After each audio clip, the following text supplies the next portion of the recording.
ఏలూరు జిల్లా జంగారెడ్డిగూడెంలో కుటుంబ కలహాలు రక్తపాతానికి దారితీశాయి.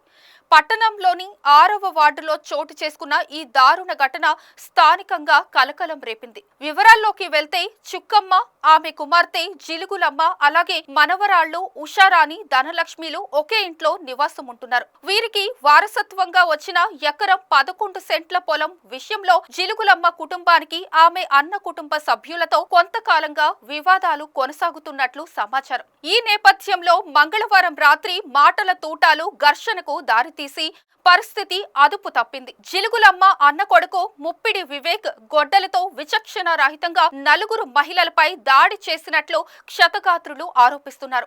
ఈ దాడిలో జిలుగులమ్మ అక్కడికక్కడే మృతి చెందగా చుక్కమ్మకు తీవ్ర గాయాలు అయ్యాయి. ఉషారాణి, ధనలక్ష్మిలకు కూడా గాయాలయ్యాయి. ఘటనను గమనించిన స్థానికులు వెంటనే స్పందించి క్షతగాత్రులను ఆసుపత్రికి తరలించారు. వైద్యులు చుక్కమ్మ పరిస్థితి విషమంగా ఉందని తెలిపారు. సమాచారం అందుకున్న వెంటనే Jangareddygudem DSP Ravichandra, CI Venkata Subhash, SI Prasad ఆసుపత్రికి చేరుకుని క్షతగాత్రుల నుంచి వివరాలు సేకరించారు. ఈ ఘటనపై కేసు నమోదు చేసి దర్యాప్తు చేపట్టినట్లు పోలీసులు తెలిపారు. కుటుంబ ఆస్తి వివాదం మరో ప్రాణాన్ని బలి తీసుకోవడం పట్ల స్థానికులు ఆవేదన వ్యక్తం చేస్తున్నారు. నిందితుడిని కఠినంగా శిక్షించాలని డిమాండ్ చేస్తున్నారు.